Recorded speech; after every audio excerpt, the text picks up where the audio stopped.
المهدي من آل محمد علیہم السلام.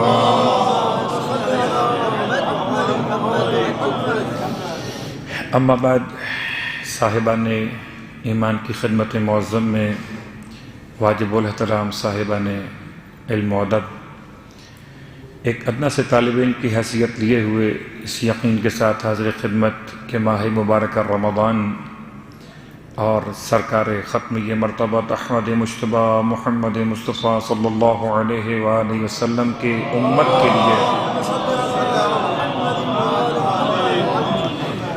جو 5 تحفے عطا کیے گئے، ان میں سے ایک کل بیان ہو چکا ماہ رمضان کی پہلی شب کی مناسبت سے. آج ایک اور تحفہ جو اللہ کا رسول نے اپنی امت کے لیے مخصوص طور پر بیان فرمایا.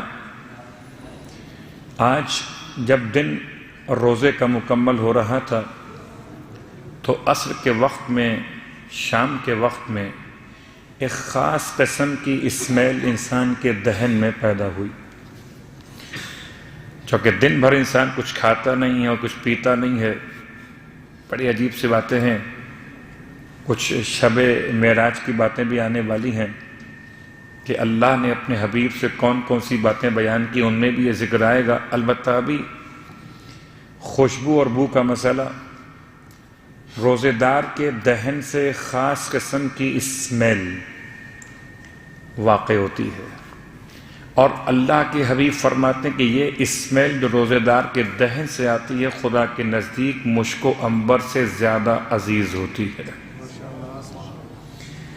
کہنے کو تو کچھ بھی انسان سمجھ سکتا ہے کہ آخر یہ اسمیل، خوشبو کیسے ہو سکتی ہے. بالکل ایسے ہو سکتی ہے جیسے اللہ کا رسول کی بارگاہ میں زیارت کے لیے آنے والے اویس کے لباس سے اونٹوں کے پسینے کی بدبو، اور ختمیہ مرتبت کے نزدیک وہ جنت کی خوشبو. صحابہ کے نزدیک اونٹوں کے پسینے کی بو، اور ختمیہ مرتبت انبیاء کے سردار کے نزدیک جنت کی خوشبو. تو اگر کوئی اطاعت خدا میں ماں کے پاس رہے تو اس کے لباس سے جنت کی خوشبو آتی ہے. اگر کوئی اطاعت خدا میں بھوکا اور پیاسا رہے تو اس کے دہن سے مشک و عنبر کی خوشبو آ سکتی ہے. اس لیے کہ مزاج مخلوق اور ہے، مزاج خالق اور ہے. اور چونکہ مسائل کا سلسلہ بھی انشاءاللہ آگے بڑھے گا، اور کل ایک مسئلہ بیان کیا رؤیت ہلال کے اعتبار سے، اور آج دوسرا مسئلہ جو نیت کے حوالے سے کہ بہرحال ماہ مبارکہ رمضان، نیت کے 2 مسئلے. پہلا مسئلہ نیت ماہ رمضان کے سارے روزوں کی ایک ساتھ کی جا سکتی ہے کہ میں ماہ رمضان کے سارے روزے رکھوں گا قربتاً الی اللہ، نیت ہو گئی. اور ایک طریقہ نیت ماہ رمضان کے ہر ایک دن فجر کے وقت میں، اس سے پہلے کہ صبح کی اذان ہو جائے، آپ نیت کریں کہ آج کے دن کا روزہ رکھتا ہوں قربتاً الی اللہ. اسی انداز سے نیت کی تکرار بھی ہو رہی ہے، اور ثواب نور علی نور کے 2 نیتیں آپ کے ساتھ ساتھ چل رہی ہیں. ایک پورے کامل ماہ مبارک کی نیت، اور ایک ہر دن کی الگ الگ نیت، تاکہ انسان کے لیے دونوں باتیں ثواب والی حاصل رہیں. اور تیسری بات کہ نیت اس طرح سے ہو کہ دن بھر انسان اسی نیت پر باقی رہے. یہ مشکل مسئلہ ہے. اگر دن میں کسی وقت میں انسان نے یہ ارادہ کیا کہ کچھ کھا لے کچھ پی لے، گرچہ کچھ نہ کھائے اور کچھ نہ پیے، لیکن جب ارادہ کر لیا کھانے اور پینے کا تو روزہ پورا بھی کرنا ذمہ داری ہے، اور بعد میں قضا بھی رکھنا پڑے گا. نیت انما الاعمال بالنیات برادران کے نزدیک، یا نیت المومن خیر من عملہ صاحبان ایمان کے نزدیک، انسان نے روزے کی نیت کی، اور روزے کی نیت کے بعد دن میں کسی وقت میں خیال آیا کچھ کھا لوں اور پی لوں، یہ خیال آیا تو روزے کی نیت تو ختم ہو گئی. تو اب دن میں امساک کریں مغرب تک، اور بعد میں اس روزے کی قضا بھی رکھیں. اس کے علاوہ ایک اور مسئلہ کہ اگر انسان دن میں کسی وقت میں تردد کا شکار ہو جائے کہ پانی پیوں کہ نہیں پیوں، کھاؤں کھانا کہ نہیں کھاؤں، شیطان کہتا ہو کہ کھا لو، رحمان کی محبت کہتی ہو کہ مت کھاؤ، روزہ ہے۔ تو نیت تردید میں بھی امساک کرنا ہے مغرب کی اذان شرعی تک، اور پھر ماہ مبارک کے بعد اس روزے کی قضا بھی رکھنا پڑے گی۔ تو خالی ایسا نہیں کہ انسان اپنے آپ کو روکے، بلکہ نیت بھی روزے کی رہے، ورنہ بھوک ہڑتال تو بہت سے لوگ کر لیتے۔ لہٰذا مسئلہ شرعی نیت کے بارے میں مکمل ہوا۔ اب آئیے بات کو آگے بڑھاتے ہوئے کل کی گفتگو آپ کو یاد ہوگی، سرکار ختمی مرتبہ احمد مجتبیٰ محمد مصطفیٰ صلی اللہ علیہ وآلہ وسلم، کچھ سوالات بھی ساتھ ساتھ چل رہے ہیں کہ اللہ کے رسول کی بارگاہ میں سوال کیا کہ یا رسول اللہ، سوال یہودی نے کیا ہے۔ وسائل الشیعہ کا حوالہ بھی ہے، بحار الانوار کا حوالہ بھی ہے، اور افضل الشہور کتاب کا حوالہ بھی ہے۔ اللہ کے رسول کی بارگاہ میں یہودی کا سوال یہ بتائیے کہ آپ کی امت پر 30 دن کے روزے ہی کیوں واجب کیے گئے؟ روایت کی سند کا مسئلہ ایک مختلف مسئلہ ہے، صرف ایک استفادہ کرتے ہوئے کہ اللہ کے رسول نے اس روایت کے مطابق ارشاد فرمایا کہ حضرت آدم علیہ السلام نے جو گندم استعمال کی، اس گندم کا اثر آپ کے شکم مطہر میں 30 دن رہا، اس لیے خدا نے امت پر 30 دن کے روزے واجب کر دیے۔ یہ روایت تو اپنے مقام پر، لیکن آئیے غور کرتے ہیں کہ کیا واقعاً اس روایت کی بنیاد پر 30 روزے واجب کیے گئے، یا خدا نے تربیت کا انتظام کیا، نہ 25 دن کے روزے واجب کیے اور نہ 35 دن کے واجب کیے تو 30 دن یا 29 دن کے روزے واجب کیے، کہ انسان کی تربیت کے لیے 29 اور 30 دن کی فیگر خدا کے علم کے اعتبار سے ایسی کہ اس نے چاروں کتابیں اتاری تو ماہ رمضان میں 6 تاریخ، 12 تاریخ، 18 تاریخ اور 23 تاریخ توریت، انجیل، زبور اور فرقان، چاروں کتابیں، یعنی تعلیم اس مہینے میں، تو تربیت پھر کسی اور مہینے میں کیسے ممکن ہے؟ تعلیم و تربیت ساتھ ساتھ چلی۔ اور رہا مسئلہ کہ 30 دن، یعنی اب اگر غور کیجئے گا کہ انسان 11 مہینے جو کچھ کھاتا رہا پیتا رہا، اس کے استبراء کے لیے 30 دن پیٹ کو خالی کروا دینا تقوی کا عنوان قرار پایا ہے، کہ انسان اگر 30 دن اپنے آپ کو، اور کیا روزہ ہے، کیا خدا کی برکتیں ہیں، قسم بخدا کہ روزے کی ابتدا روزے سے استقبال کے نام سے، روزے کا شکریہ روزے سے، عید کے بعد ایام کے اعتبار سے، گویا ہر 2 پہلو لیے ہوئے قرآن مجید کا نزول اور تربیت کا مہینہ، اور اس میں کل کے تذکرے میں حضرت آدم علیہ السلام کے دونوں بیٹوں کے واقعات سے اب چلیں گے ایک اور واقعے کی طرف۔ ہمارا عنوان ہے قصص القرآن والمعصومین وشرح حدیث معراج۔ حضرت آدم علیہ السلام کے 2 بیٹوں کے واقعے کو ہم نے سورہ مبارکہ المائدہ کی آیت نمبر 27 سے پڑھنا شروع کیا تھا، اور آج تلاوت کی آیت نمبر 32 سورہ المائدہ۔ ترجمہ کیا اس کا؟ ثواب کے لیے ترجمہ پیش کر رہا ہوں۔ من اجل ذالک کتبنا علی بنی اسرائیل۔ تو کیا حضرت آدم کے 2 بیٹوں کے بعد درمیان میں کوئی امت نہیں آئی کہ پروردگار نے اچانک نام لیا کہ اس ایک واقعے کی بنیاد پر جب پوچھا گیا امام جعفر صادق علیہ السلام سے، مولا یہ بتائیے دنیا کی 1/3 آبادی، 1/3 آبادی دنیا کی کب ختم ہو گئی تھی؟ امام نے ارشاد فرمایا تم نے غلط سوال کیا ہے، دنیا کی 1/3 آبادی ابھی تک ختم نہیں ہوئی۔ امام فرما رہے ہاں اگر تم سوال یوں کرو کہ دنیا کی 1/4 آبادی ایک ساتھ کب ختم ہوئی، تو وہ 4 افراد تھے، حضرت آدم، حضرت حوا علیہم السلام، حضرت حابیل علیہ السلام اور قابیل لعنت اللہ علیہ۔ 4 افراد تھے، اور قابیل نے حابیل کو شہید کر دیا، 4 میں سے 1 بندہ شہید ہو گیا، اور سرکار ختم یہ مرتبہ صلی اللہ علیہ وآلہ وسلم ارشاد فرماتے ہیں کہ روز قیامت تک جتنے قتل ہوتے رہیں گے، جتنے انسان قتل ہوتے رہیں گے، قاتل کے نامہ اعمال میں قتل کا جرم لکھا جائے گا، اس کے ساتھ ساتھ قابیل کے نامہ اعمال میں بھی اس جرم کا اضافہ کیا جائے گا کہ جس نے اللہم العن اول ظالم ظلم حق محمد وآل محمد وآخر تابعین لہ علی ذالک۔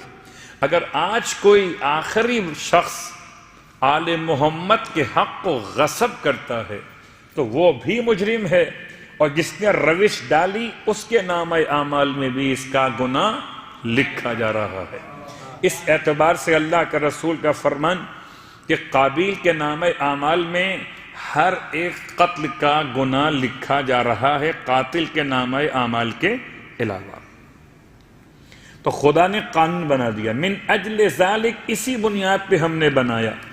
لیکن رکیں، ہم تلاش کریں کہ قرآن کا یہ قصہ کیا کہانی تھی، کیا عبرت کی بات نہیں تھی؟ دو بھائیوں میں لڑائی ہوئی تو کیا قرآن اس لیے آیا تھا کہ دو بھائیوں کی لڑائی کو کتاب خدا کے اندر لکھا جائے؟ گھر میں تو بہت سی باتیں ہوتی ہیں، بیٹی باپ سے، باپ بیٹوں سے، شریک حیات رفیق حیات سے، یہ تو لڑائی ہوتی رہتی ہے، اسے قرآن میں لکھنے کی کیا ضرورت تھی؟ قرآن کا کوئی نقطہ بیکار نہیں، نقطہ بائے بسم اللہ کی قسم، ہر نقطہ با مقصد ہے، ہر حرف با کمال ہے، ہر ایک اسم خدا کی طرف سے معین شدہ ہے، اس لیے یہ قرآن رہتی دنیا تک کے لیے معجزہ پروردگار۔ صلوات پڑھیں محمد و آل محمد۔ یہ گھر کی بات نہیں ہے کہ دو بھائیوں میں لڑائی ہو گئی، ایک بھائی نے ایک کو مار دیا، یہ تو کیس ختم ہو گیا۔ نارمل ایف آئی آر کٹوا دی جاتی ہے، جب قاتل کا نام معین ہو جائے، جب ایف آئی آر نام پر کٹ گئی تو اب تو مسئلہ ختم ہو گیا، اب قاتل کو سزا ہو جائے تو بات ختم ہو جائے۔ لیکن خدا نے ان واقعات کو اس لیے بیان کیا کہ آنے والی دنیا کے لوگ پہچانے کہ ایسا کیوں ہوا اور ہم نے کس طرح بچنا ہے۔ تو پہلی بات یاد رکھیں، اس داستان سے پہلا سبق کہ انما یتقبل اللہ من المتقین، خدا متقین کے اعمال قبول کرتا ہے۔ سبق نمبر 2، بھائی کا بھائی سے جیلسی اختیار کرنا، حسد کی سب سے کمزور کیفیت کو غیبت کہتے ہیں، اور سب سے سخت ترین کیفیت کو اقدام قتل کہتے ہیں۔ ایسا نہ ہو کہ انسان یہ سمجھے کہ آج قابیل کوئی بنے، کیسے بنے؟ تو قابیل ہو سکتا ہے نہ بنے، مگر نقش قدم قابیل تو مل جائیں گے۔ اس لیے کہ اگر آپ کے بھائی مومن نے ترقی کر لی تو آپ اس سے اگر حسد کر رہے ہیں تو آپ قابیل کے نقش قدم پر چل رہے ہیں۔ آپ کے ہاتھ میں پتھر نہیں ہے تو آپ کے منہ میں زبان تو ہے۔ آپ اس کی شخصیت، اس کے شخص کو نہیں مار رہے، اس کی شخصیت کو مار رہے ہیں کہ جہاں موقع ملتا ہے اگر کوئی مومن اس کی تعریف کر رہا ہو تو آپ کا دل مچل جاتا ہے کہ کسی طریقے سے اس مومن کی اتنی برائی کی جائے کہ اس کی شخصیت پارا پارا ہو جائے۔ اس لیے معصوم فرماتے ہیں الغیبت جہد العاجز، غیبت کمزور ترین انسان کی کوششوں کا نام ہے۔ جہد العاجز، جو کچھ نہیں کر سکتے وہ غیبت کرنے بیٹھ جاتے ہیں۔ تو قابیل کا نقش پا غیبت کرنے والے کے لیے بھی، اور امام جعفر صادق علیہ السلام کی روایت کے اعتبار سے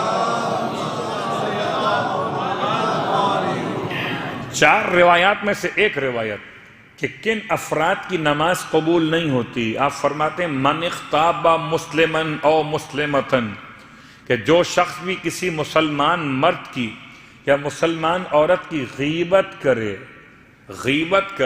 خدا اس کی نماز اور روزہ قبول کرتا ہی نہیں جب تک کہ صاحب غیبت اسے معاف نہ کر دے۔ من اجل ذالک، خدا کہتا ہے ان 2 بھائیوں کے واقعے کے بعد ہم نے اس کے بعد کتبنا، لکھ دیا، قانون بنا دیا۔ قانون تو بن گیا اسی وقت میں جب خدا کا ارادہ ہو گیا۔ البتہ بنی اسرائیل سب سے زیادہ فتنہ و فساد کرنے والے، درمیان میں اور اقوام بھی آئی ہیں، البتہ باقی اقوام کا آنا بالکل ایسے جیسے کہ نہ آنا، وہ تھوڑے تھوڑے سے افراد کا، وہ بعض مقامات پر فتنہ و فساد کرنا، یہ بہت چھوٹا سا عنوان لگتا ہے۔ بنی اسرائیل ایک اتنا بڑا عنوان ہے کہ اس کے سامنے سب چھوٹے واقعات ہیں۔ اس لیے خدا کہتا من اجل ذالک کتبنا علی بنی اسرائیل، اسی بنیاد پہ ہم نے لکھ دیا بنی اسرائیل پر کہ انہ من قتل نفسا بغیر نفس، اگر کوئی شخص قتل کرے کسی جان کو بغیر کسی جان کے بدلے کے، او فساد فی الارض، اور زمین پر فساد کے بغیر، کوئی الزام فساد بھی نہیں ہے، الزام قتل بھی نہیں ہے، بہت غور کیجئے گا، اگر کسی قتل کے بدلے میں قتل کیا جائے کسی نفس کو تو وہ قتل نہیں ہے بلکہ اس جرم کے خاتمے کا طریقہ ہے۔ مجرم کو سزا دینا مجرم کو سزا نہیں ہے، البتہ جرم کو سزا ہے، تاکہ اس کو دیکھ کر دوسرے لوگ اس جرم سے اپنے آپ کو بچانے میں کامیاب ہو جائیں۔ بہت غور کیجئے گا، شاید پاکستان کے معاملات میں اگر آپ کی توجہ رہی ہو تو کچھ عرصے تک سلسلہ شروع ہوا لوگوں کو پھانسی دیے جانے کا، اور جب بہت سے مجرموں نے یہ محسوس کر لیا کہ اب تو موت یقینی ہو گئی ہے تو بہت سے جرائم اپنے آپ کم ہونے لگے۔ اصلاً مجرم کو سزائے موت نہیں ہے، اصلاً جرم کو سزائے موت ہے، کہ اگر جرم کی بیخ کنی کی جائے تاکہ کوئی اور اس جرم کی طرف اپنے آپ کو بڑھنے سے روک لے۔ تو فساد فی الارض، زمین میں فساد کرتا ہو اس کو مار دینا، کیا مطلب؟ زمین کو فتنہ اور فساد سے پاک کر دینا۔ لیکن ان دو باتوں کے علاوہ اگر کوئی انسان کسی انسان کا خون بہا دے، من قتل نفسا بغیر نفس اور فساد فی الارض فکأنما قتل الناس جميعا، بالکل ایسے ہے جیسے اس نے پوری انسانیت کا خون بہا دیا ہو۔ اگر ایک عام نفس کا اتنا احترام ہے تو بس سرکار سید الشہداء امام حسین علیہ السلام کی شہادت، آخر کیا ایک انسان اتنا وزنی ہو سکتا ہے؟ انسان کا مطلب انسانیت کا احترام پامال ہو گیا، ایک انسان کا احترام پوری انسانیت کا احترام۔ ومن احیاہا، اور جو کسی ایک انسان کو زندہ کر دے، زندہ کرنے کا مطلب روایت امام محمد باقر علیہ السلام کے اعتبار سے ارشاد فرماتے ہیں مولا کہ اس میں ایک تعویل یہ بھی ہے کہ اگر کوئی انسان کسی انسان کو ہدایت کا راستہ بتا دے، نماز کا صحیح طریقہ سمجھا دے، وضو کی غلطی کو دور کر دے، کسی انسان کو شیطان کی برائی سے الگ کر دے، کسی طریقے سے گھر میں صلح کروا دے، کسی ناراض دوستوں میں آپس میں ملاقات کروا دے، یہ سارے اعمال بھی ایسے ہی ہیں جیسے کسی انسان کو زندگی عطا کرنے میں ثواب ساری انسانیت کو زندہ کرنے کے برابر ہے۔ تو خالی موت سے بچانا ہی کمال نہیں ہے بلکہ جہنم سے بچانا اس سے بھی بڑا کمال ہے۔ وَمَنْ أَحْيَاهَا فَكَأَنَّمَا أَحْيَا النَّاسَ جَمِيعًا وَلَقَدْ جَاءَتْهُمْ رُسُلُنَا بِالْبَيِّنَاتِ، اور بے شک کہ بنی اسرائیل کے پاس آئے ہمارے رسول کھلی ہوئی نشانیاں لے کر، ثُمَّ إِنَّ كَثِيرًا مِّنْهُمْ بَعْدَ ذَلِكَ، پھر اس نشانیوں کے لانے کے بعد بھی بنی اسرائیل کے لوگ ایسے تھے کہ زمین میں اسراف کرنے والوں میں شامل ہو گئے۔ صلوات پڑھ لیں محمد و آل محمد۔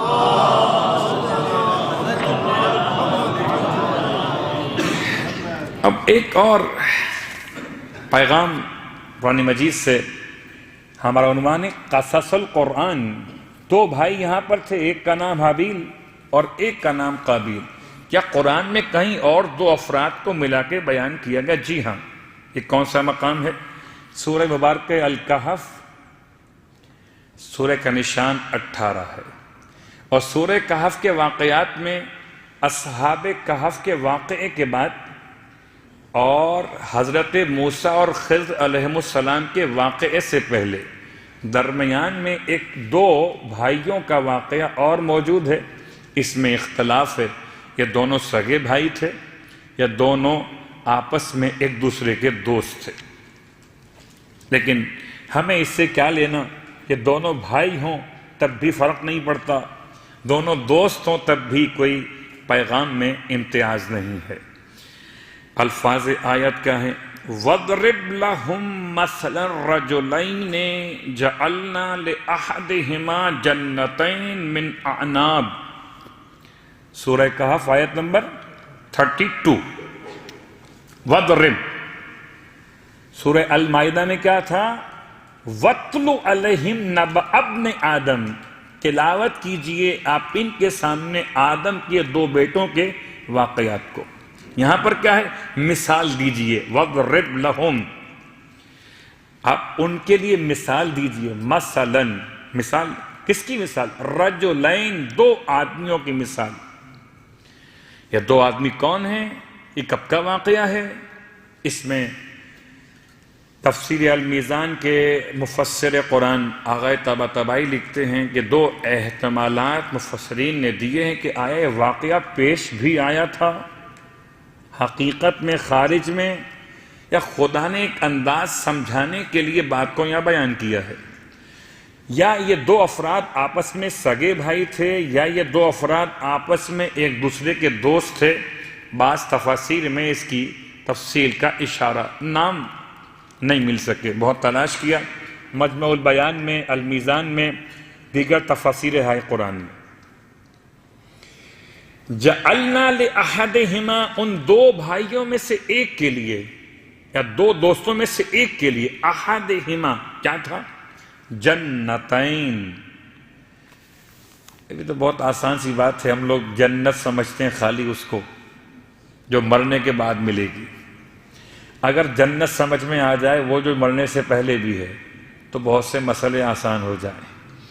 جنت کا ترجمہ کیا ہے؟ اس سے پہلے غالباً 3 سال پہلے آپ کے یہاں بیان ہو چکا ہے. جنت کا ترجمہ پھر سن لیجئے. جنہ اور الجن اور الجنت. جنت کو جنت اس لیے کہتے ہیں باغ، یعنی سرکار ختم یہ مرتبہ صلی اللہ علیہ وآلہ وسلم کی بارگاہ مدینہ منورہ چلیں، خدا نصیب کرے. مسجد نبوی میں ایک مخصوص علاقہ ہے، اتفاق سے مسجد امام حسین شارجہ ام الخنور میں کارپیٹ کا کلر گرین ہے، یاد رہے آپ کو. وہاں بھی مسجد نبوی میں پوری مسجد میں کارپیٹ کا رنگ الگ ہے، اور جو بچھا ہوا ہے روضۃ من ریاض الجنہ میں، اس کا رنگ بالکل اس سے ملتا جلتا ہے. اب اگر رنگ ملتا ہوا ہو تو کیا ثواب نہ ملے گا؟ ثواب بھی مل جائے گا. سرکار کی روایت ہے وَإِذَا رَأَيْتُمْ رَوْضَةً مِّن رِّيَاضِ الْجَنَّةِ. اپنے اصحاب سے فرماتے ہیں کہ جب تم دیکھو کسی مقام پر جنت کے باغات میں سے کسی باغ کو، فَارْتَعُوا فِيهَا، تو اس میں استفادے کے لیے داخل ہو جایا کرو. وَقِيلَ يَا رَسُولَ اللَّهِ وَمَا رِيَاضُ الْجَنَّةِ. پوچھا یا رسول اللہ کہ جنت کا باغ ہوتا کیا ہے؟ قال صلی اللہ علیہ وآلہ، آپ نے فرمایا مجالس المؤمنین، جب مومنین مل کر بیٹھ جائیں وہ جنت کا باغ ہو جاتا ہے. تو اب تو میں نے رنگ بھی آپ کو دکھا دیا، اور ثواب صلوات پڑھے محمد و آل محمد.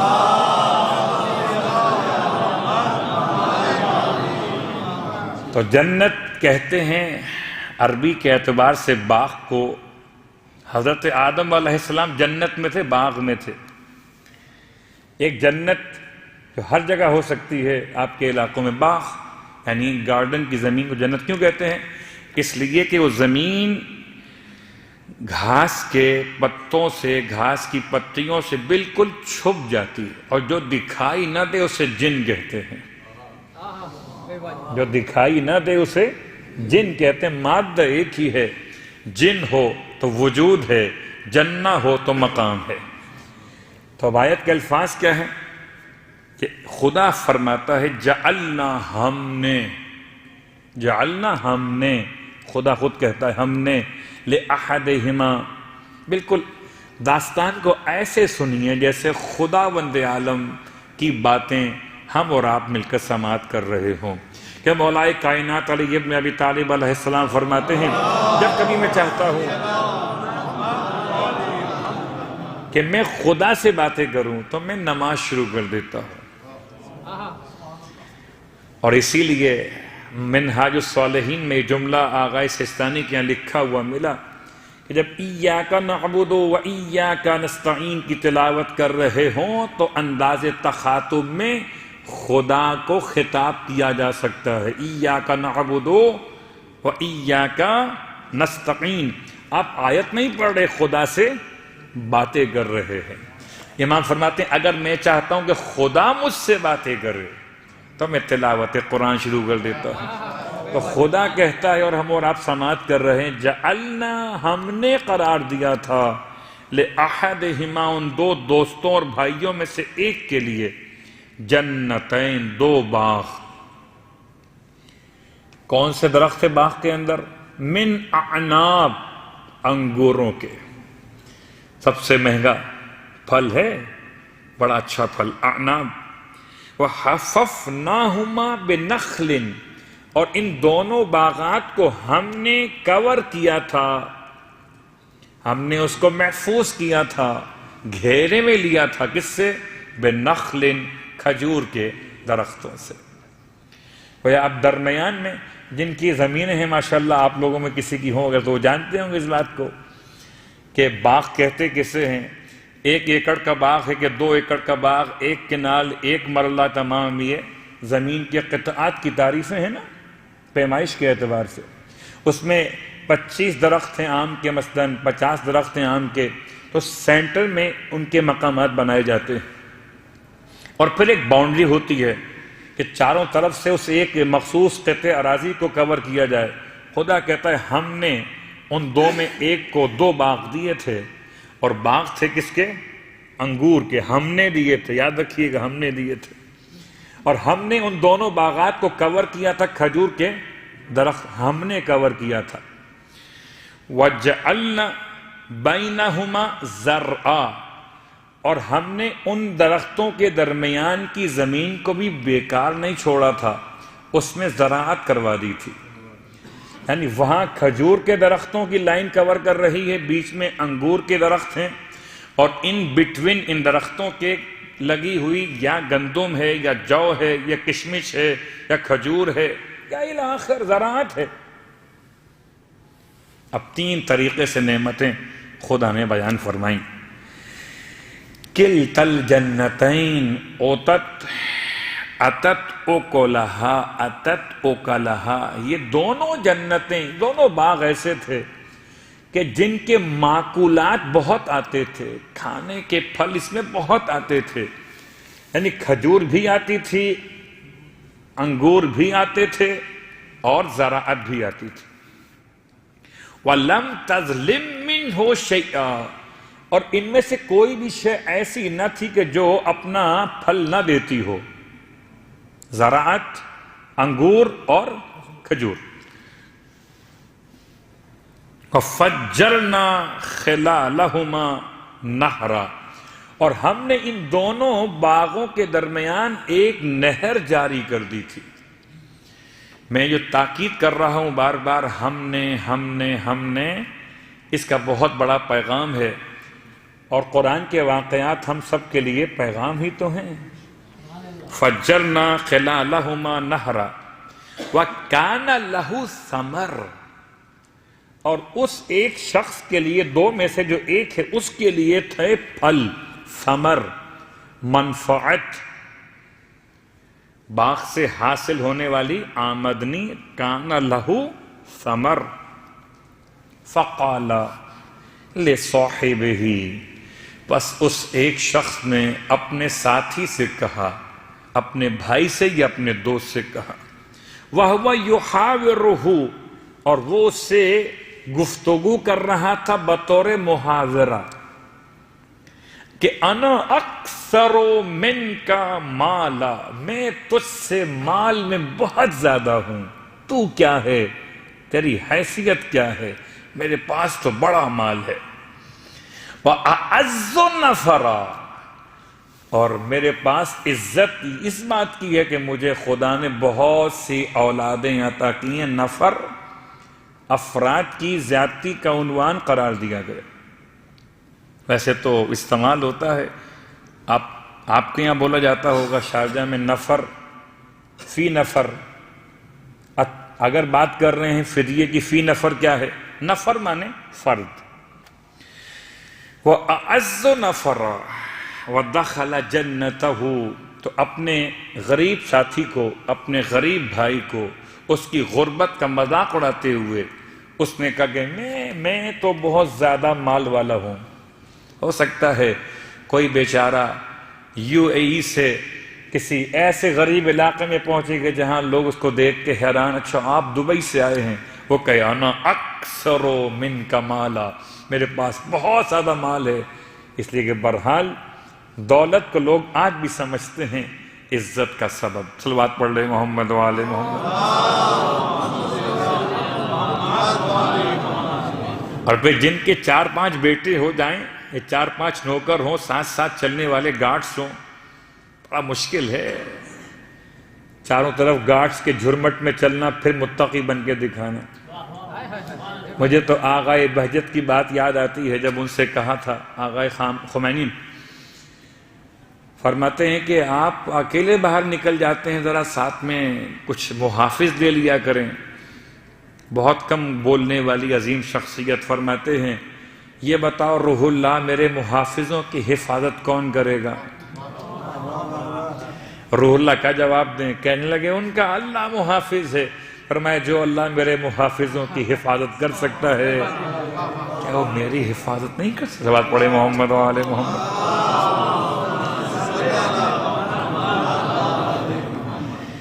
تو دو ہی مسئلے ہیں قبلہ، ایک ہے مال اور ایک ہے اولاد۔ کثرت مال، کثرت اولاد، کثرت مال اور کثرت اولاد، یہ دونوں باتیں۔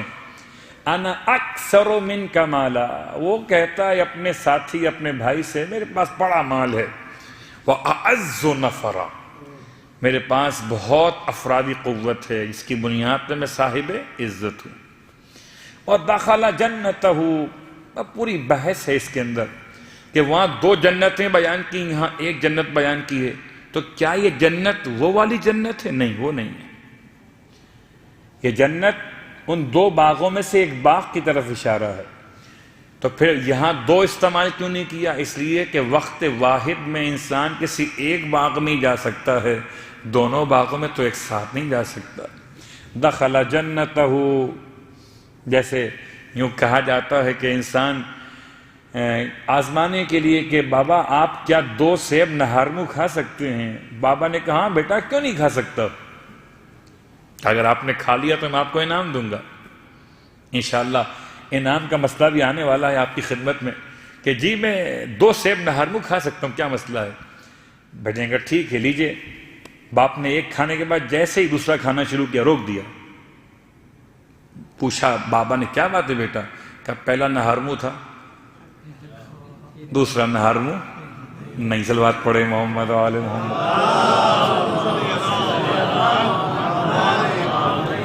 تو ایک وقت میں ایک ہی ممکن ہے۔ دخل جنتہ، یہ استعمال کیا خدا نے صیغہ مفرد کو بعد صیغہ تثنیہ۔ وہاں جنتین کہا یا جنت کہا، حالانکہ 2 اس کے باغ تھے، مگر ایک وقت میں ایک باغ کے اندر ہی آ سکتا ہے۔ وَهُوَ ظَالِمٌ لِنَفْسِهِ، وہ اپنے نفس پر بڑا ظلم کرنے والا۔ قال ما اظن ان تبید هذه ابدا، میں یہ گمان کرتا ہوں کہ یہ کبھی بھی باغ برباد نہیں ہوگا، یہ باغ کبھی برباد نہیں ہوگا، یہ ایسے رہے گا۔ اللہ اکبر۔ وما اظن الساعة قائمة، اور میں یہ گمان کرتا ہوں کہ قیامت واقع نہیں ہوگی، میرا گمان بالکل یہ کیا قیامت؟ یعنی انسان اگر مال دنیا کو سب کچھ سمجھنا شروع کر دے تو پھر اسے قیامت سمجھ میں نہیں آتی ہے. کہتا اچھا اگر ٹھیک ہے مجھے واپس بلایا بھی گیا، پھر کہتا ہے وَلَئِن رُدِدتُّ، اور اگر مجھے پلٹایا گیا اِلَىٰ رَبِّی، پروردگار کی طرف، تو کیا ہوا؟ لَأَجِدَنَّ خَيْرًا مِنْهَا مُنْقَلَبًا، تو خدا مجھے وہاں بھی اس سے بڑا باغ دے گا. بہت غور کیجیے گا. وہ سمجھتا تھا کہ یہاں بھی بڑا باغ ملا ہوا ہے، دو باغ ہیں، وہاں بھی ایسے ہی ملیں گے. 2 باغ ہیں، ایک درمیان سے نہر نکلتی ہے، کھجور ہے، انگور ہے، زراعت ہے. قال له صاحبه وهو يحاوره، پھر اس کے غریب دوست نے، غریب بھائی نے اس سے کہا گفتگو کرتے ہوئے، اکفرت بالذی خلقک من تراب، کیا تو کافر ہو گیا ہے کہ اپنے رب کا انکار کرتا ہے جس نے تجھ کو مٹی سے پیدا کیا؟ ثم من نطفۃ، اس نے پھر تجھے نطفے سے وجود بخشا ہے. ثم سواک رجلا، پھر اس نے تجھے اس طرح کا انسان بنا دیا، اس کا منکر ہو گیا. میں حیران، ان پورے گفتگو کے مراحل میں اس شخص نے کسی مقام پر بھی خدا کے وجود کا انکار نہیں کیا. پھر یہ ساتھی کیوں کہتا ہے اور اسے قرآن کیوں کوٹ کرتا ہے؟ قرآن غلط تو کوٹ نہیں کر سکتا نا. تو کیا مطلب ہے؟ اگر کوئی شخص تکبر میں خدا کی مالکیت کا انکار کر دے تو کافر، روز قیامت کا انکار کر دے تو کافر. یا تیسرا جملہ کہ اس نے تو بہت کچھ کہا تھا، قرآن نے اس کا خلاصہ لیا ہے. ہو سکتا ہے ان باتوں میں وہ جملہ شامل ہو جس کی بنیاد پر اس کے غریب ساتھی نے کہا کہ تو کافر ہو گیا ہے. اور ابھی جب ہم آگے پہنچیں گے اس کو مکمل کرتے کرتے تو آپ کو خود یہ بات سمجھ میں آ جائے گی کہ اس کو کافر کیوں کہا گیا. صلوات پڑھیں محمد و آل محمد.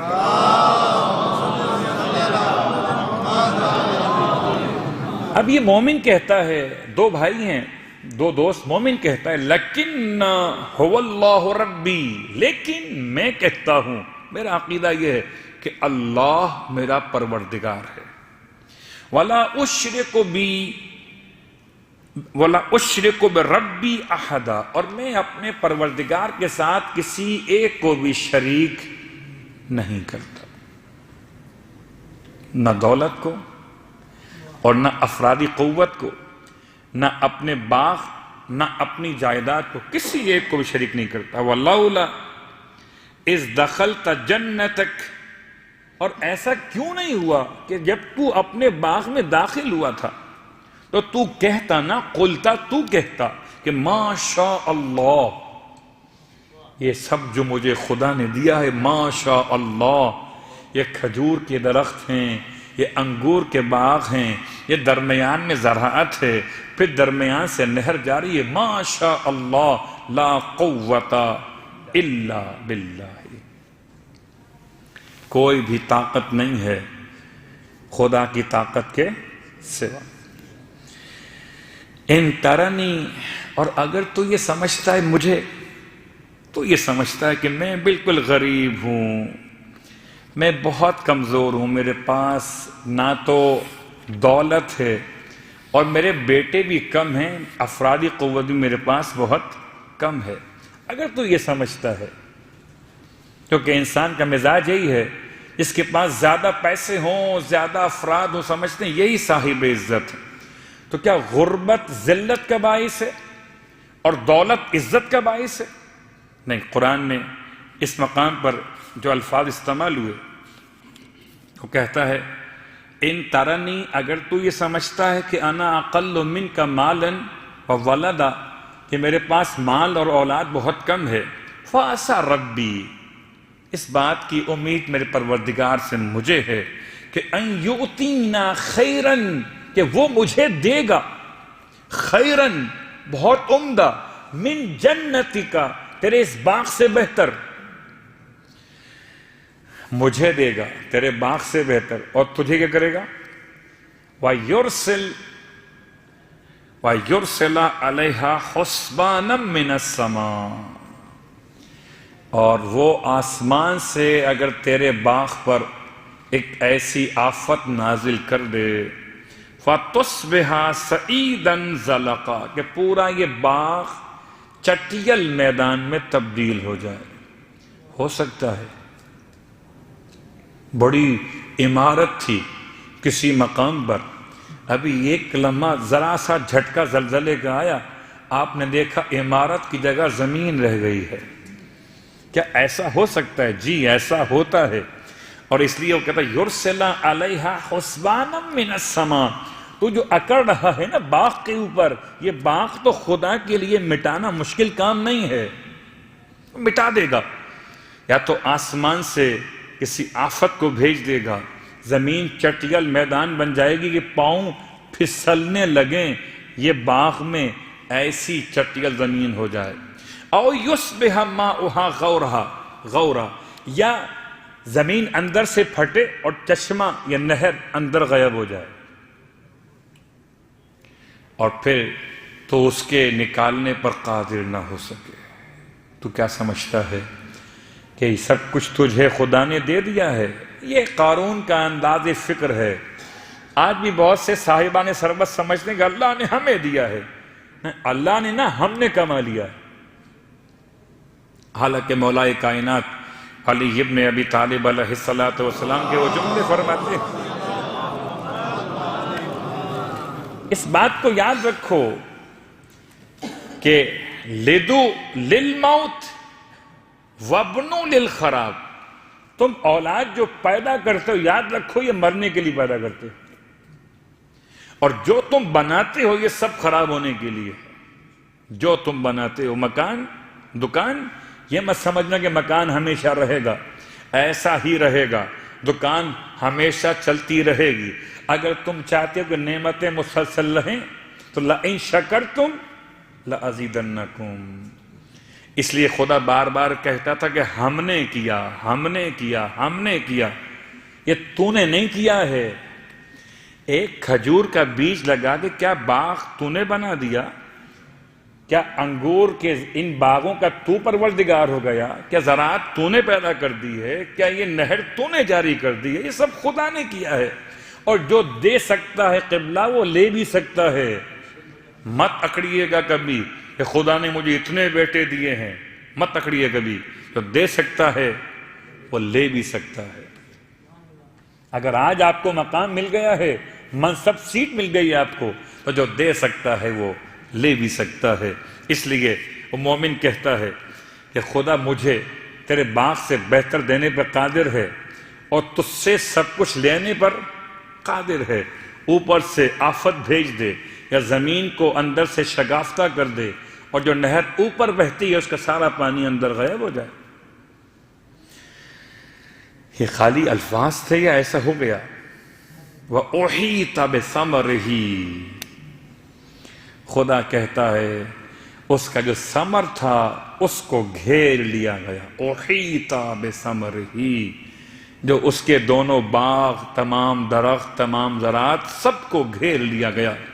فاصبح، ہو گیا وہ، یقلب کفیہ، ہاتھ ملتا ہوا، اور جو اکڑ رہا تھا جی قیامت کیا ہوتی ہے، یہ میرا باغ ہے، یہ ختم نہیں ہو سکتا، میرے پاس بہت بڑا باغ ہے، وہ ہاتھ ملتا ہوا رہ گیا۔ علامہ انفق فیہا، جو اس نے خرچہ کیا تھا نا وہ سب ڈوب گیا، جو اپنے پاس سے لگایا تھا وہ بھی چلا گیا، آنا تو بہت دور کی بات ہے۔ علامہ انفق فیہا وہی خاویۃ علی عروشہا، اور پورا باغ اپنی شاخوں سمیت زمین سے آ کر مل گیا، جو پھل لدھے ہوئے ہوتے تھے وہ زمین سے آ کے مل گئے۔ وَيَقُولُ، اب سنیں وہ الفاظ جو میں نے کہا تھا کہ آپ خود فیصلہ کریں گے کہ وہ کافر ہوا تھا کہ نہیں ہوا۔ یقول یا لیتنی لم اشرک بربی احدا، اب وہ کافر کہتا تھا کاش میں نے اپنے پروردگار کے ساتھ کسی کو شریک نہ کیا ہوتا۔ لیکن جب بربادی ہو جائے پھر یہ جملہ کہنا کس کام کا؟ وَلَمْ تَكُنْ لَهُ فِئَةٌ يَنْصُرُونَهُ، پھر کوئی گروہ اس کے پاس اس کی امداد کے لیے موجود نہیں تھا۔ ان باغوں کو واپس کوئی زندہ نہیں کر سکتا، جو درخت گر گئے ختم ہو گئے، یہ دوبارہ کھڑے واپس نہیں ہو سکتے۔ من دون اللہ وما کان منتصرا ہنالک الولایۃ للہ الحق، یہاں یہ بات سمجھ میں آتی ہے کہ اصلاً حاکمیت اور مالکیت خدا کے لیے ہے۔ ہنالک الولایۃ للہ الحق ہوا خیر ثوابا و خیر عقبا، اور وہی سب سے بہتر ثواب دینے والا اور سب سے بہتر آخرت میں انجام تک پہنچانے والا پروردگار ہے۔ یہ دو دوستوں کا واقعہ ہم دوستوں کے لیے، یہ دو بھائیوں کا پیغام ہم بھائیوں کے لیے۔ آج آپ کے پاس اولاد ہے، میرے پاس اولاد نہیں ہے، آج آپ کے پاس مال ہے، میرے پاس مال نہیں ہے، تو کبھی مال کو اپنا مال مت کہیے گا، اس لیے کہ مال آپ کا نہیں ہے، مال کسی کا دیا ہوا، آپ امین بنائے گئے ہیں۔ اور اس جملے کو بار بار دہرائیے گا۔ وہ جملہ آپ کی خدمت میں عرض کر دوں، وقت ختم ہو رہا، سرکار مولا کائنات علی ابن ابی طالب علیہ السلام حدیث معراج، آج اشارہ کر رہا ہوں، کل سے بات آگے بڑھے گی۔ حدیث معراج کیا ہے؟ دو مقامات پہ قرآن نے معراج کے ذکر کو بیان کیا، ایک سورہ مبارکہ بنی اسرائیل کی ابتدائی آیات میں، اور ایک سورہ مبارکہ والنجم کی تقریباً 18ویں آیت کے قریب پہنچ کر۔ وہ دو مقامات خاص ہیں جہاں پروردگار نے بیان کیا معراج کے ذکر کو، اور اللہ کے رسول معراج پر گئے، کہاں سے کہاں تک گئے تمام باتیں آپ کے علم میں، مگر روایت ہے، رویہ ان امیر المؤمنین علیہ السلام مولا متقیان روایت فرماتے ہیں کہ ان النبی صلی اللہ علیہ وآلہ سأل ربہ، نبی اکرم صلی اللہ علیہ وآلہ وسلم نے اپنے پروردگار سے سوال کیا، یا ربی ای الاعمال افضل، کیا سوال کیا تھا؟ سننا چاہیں گے کہ رسول کا خدا کا جو گفتگو درمیان میں ہوئی گفتگو کیا ہے؟ یا رب ای الاعمال افضل، سوال کر رہے تھے ختمی مرتبت، خدا جواب دے رہا تھا، اور مولائے متقیان یہ واقعہ بیان کر رہے تھے۔ یا ربی ای الاعمال افضل، خدا نے جواب دیا لیس شیء عندی افضل، نہیں ہے میرے نزدیک کوئی بھی شے افضل من التوکل علی والرضا بما قسمت، دو باتیں، پہلی بات مجھ پر بھروسہ کرنا سب سے افضل عمل یہ ہے، دوسری بات میرے تقسیم پر راضی ہو جانا سب سے افضل عمل یہ ہے۔ دو باتیں آج حدیث معراج کی شرح سے ہم استفادہ کرتے ہوئے، خالی ایک جملہ اور آپ کی خدمت میں، اور وہ جملہ ہے کہ آپ جو افطار کی دعا پڑھتے ہیں یا مغرب کی نماز کی تعقیب پڑھتے ہیں یا تلبیہ پڑھتے ہیں، اس میں کبھی غور کیجئے گا الفاظ کیا ہیں۔ آج میں اشارہ کر رہا ہوں کہ جو دعا پڑھی جاتی ہے وقت افطار، یہ دعا امام حسن مجتبیٰ علیہ السلام کی بارگاہ سے، وہ دعا کیا ہے؟ اچھا وہ جملہ مکمل کر دوں، کیا روزہ کھولنے کی نیت ہوتی ہے؟ روزہ رکھنے کی نیت تو ہوتی ہے، روزہ کھولنے کی نیت نہیں ہوتی۔ البتہ روزہ رکھنے کی دعا بھی ہوتی ہے اور روزہ کھولنے کی دعا بھی ہوتی ہے، اور کمال یہ ہے کہ سحر کی دعا پڑھیے سحر کے بعد، سحری کھانے کے بعد، اور افطار کی دعا پڑھیے افطار کرنے سے پہلے، کیونکہ اللہ کہ رسول ارشاد فرماتے ہیں خدا ملائکہ کو معین کر دیتا ہے کہ تم نے روزے داروں کے لیے خود سے دعا مانگنی ہے، جب تک روزہ نہیں کھلا آپ کی دعا قبول ہو رہی ہے۔ تو کیا دعا مانگی؟ اللہم لکا سمتو، وَعَلَىٰ رِزْقِكَ، صحیح پڑھ رہا ہوں نا؟ یاد ہے مجھے؟ نہیں یاد ہے؟ ایسے ہی ہے؟ نہیں، عَلَىٰ رِزْقِي، وَعَلَىٰ رِزْقِي صحیح کیا ہے؟ صلوات پڑھے محمد وآلِ محمد۔ میں روزہ کھول رہا ہوں اپنے کھانے سے، کھجور کہاں سے آئی؟ میں نے خریدی ہے، قسم کھاتا ہوں، درہم میرے پاس تھے نا۔ روٹی کہاں سے آئی؟ میں لے کر آیا ہوں۔ وہ علی رزقی نہیں ہے، وہ علی رزق کا افطر، تو تیرے دیے ہوئے رزق پہ افطار کر رہا ہوں، اس پر بھی پھر یہ تکبر کہ سب میرا ہے۔ نہیں، میرا نہیں، یہ سب خدا تیرا ہے۔ ہم تو اتنا استعمال کرتے ہیں جتنا خدا کی طرف سے موقع مہلت مل جاتی ہے، اور نہ بہت سے لوگ بیٹھے رہ جاتے ہیں، اپنے مال میں سے ایک لقمہ بھی نہیں کھا پاتے۔ وَلَا رِزْقِكَ أَفْطَرْتُ، آخر جملہ کیا؟ وَعَلَيْكَ، کیا مطلب ہے اس کا؟ ہم سمجھ رہے تھے کہ شاید یہ پکوڑے کھائے تھے اس سے طاقت آ گئی،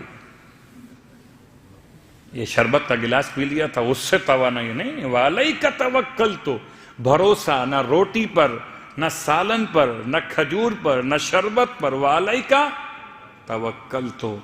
اور یہی پیغام خدا نے دیا ہے اپنے حبیب کے ذریعے سے۔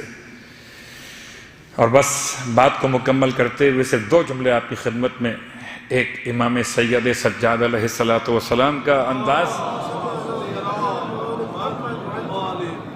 آپ کا معمول تھا کہ پورے سال بھر میں جو آپ کے غلاموں سے کوئی کوتاہی یا تقصیر واقع ہوتی تھی، اس کے عنوان سے آپ ماہ رمضان میں سب کو بٹھا لیتے تھے، اور درمیان میں خود معصوم بیٹھ جاتے تھے، پھر ہر ایک سے فرماتے تھے کہ تم سے کوتاہی ہوئی تھی، تمہیں بھی یاد ہوگا، میں کوتاہی بیان نہیں کر رہا، صرف ماہ مبارک کی اہمیت کو سمجھانا چاہ رہا ہوں امام کے انداز میں، کہ تم سے فلاں کوتاہی ہوئی تھی، تم سے فلاں غلطی ہوئی تھی، اور آج میں خدا کو حاضر اور ناظر جان کر کہتا ہوں کہ میں تم سب کی کوتاہیوں کو اور تقصیر کو معاف کرتا ہوں۔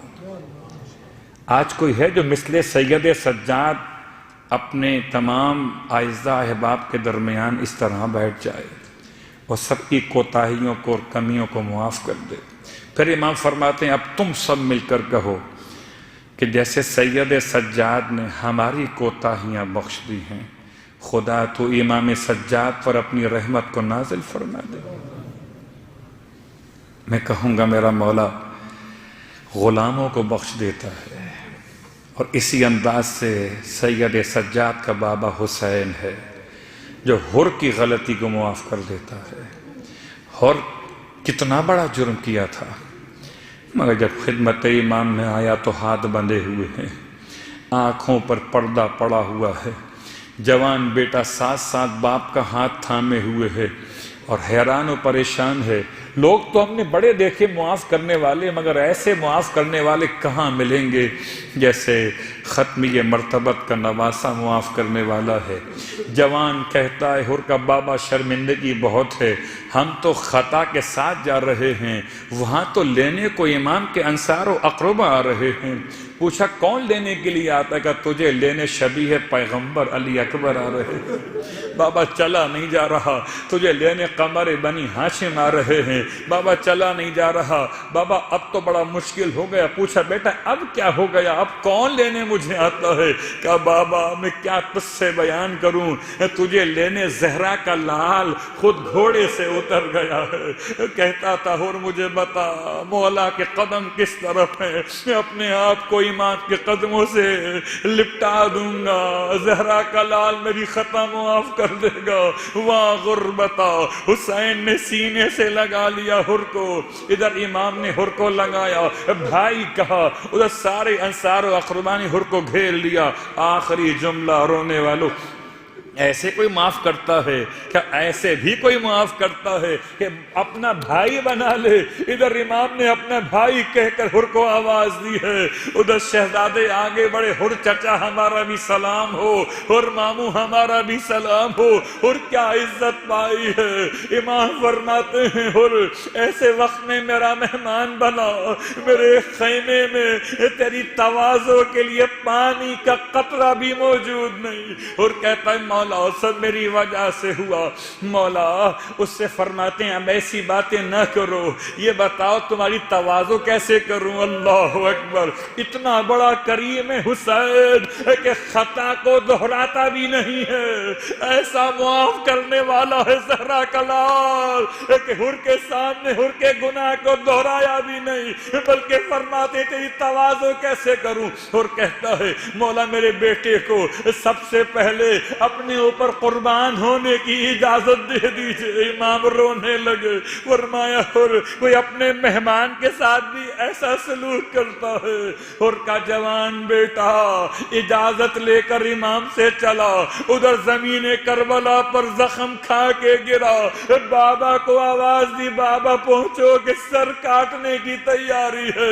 امام سے رو کر کا مولا غلام کا آخری سلام، ہائے میرا مولا جسے اکبر کے پکارنے پر گیا تھا ایسے حر کے جوان کے لاشے پر آیا۔ جب حر پہنچا ہے عجیب منظر دیکھا کہ اس کا جوان بیٹا سر امام کی آغوش میں ہے۔ امام نے اپنی ابا کا دامن حر کے جوان کے زخموں پہ ڈال دیا۔ حر کہتا ہے مولا میرے بیٹے نے بلایا تو نہیں تھا۔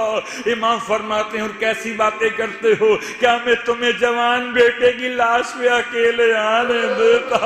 ارے حر تو میرا مہمان، ارے مولا آپ بھی تو کسی کے مہمان تھے، ارے کاش کوئی اکبر کی لاش پر آپ سے پہلے آتا کہ بوڑھا باپ ہے جوان بیٹے۔ لعنت اللہ علی القوم الظالمین وسیعلم الذین ظلموا ای منقلب ینقلبون۔ پروردگار واسطہ محمد و آل محمد کہ ہماری اس عبادت کو اپنی بارگاہ میں قبول فرما۔ پروردگار ہم گناہ گار خطا کار ہیں، آج کی شب دو ماہ رمضان ہے میرے مالک، اگر کل کی رات میں ہمیں نہ بخشا گیا ہو تو آج کی رات میں بخش دے۔ تو کریم پروردگار حسین کا بھی رب ہے، پروردگار اگر حسین اتنا کریم ہے تو اس کا بھی رب ہے۔